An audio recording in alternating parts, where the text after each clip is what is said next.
prayer to declare every day for you and me. Father, in the name of Jesus, thank you for seeing me today, for your divine protection over me and my family, in Jesus' name.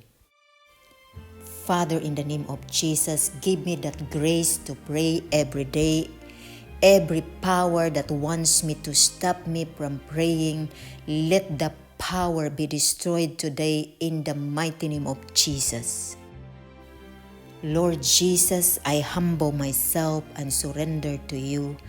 Come and be the center of my life. Be Lord over my life, my destiny, my marriage, and everything in Jesus' name. Father God, in the name of Jesus, whatever that doesn't look like you in my life, take it away in the name of Jesus Christ. Father, in the name of Jesus, set me free from any plans of the enemy over my life and my family in the name of Jesus.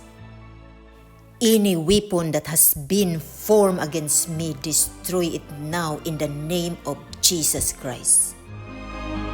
In the name of Jesus, any evil hands trying to enter my life be met by fire of God in the name of Jesus Christ.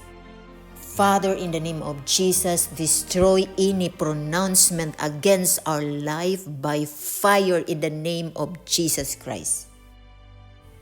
Father, in the name of Jesus, every evil presence in and around me, responsible for delays, disappointments, and rejections in my life and their life, I pronounce divine judgment against you in the name of Jesus Christ. Father, in the name of Jesus, secret stronghold of darkness activated to work against me, scattered in the name of Jesus Christ. Father, I thank you for preserving my life, my husband, and my family. Till this moment, I ask for your mercy. Open heaven and answer me by fire in the mighty name of Jesus, I pray. Amen and amen.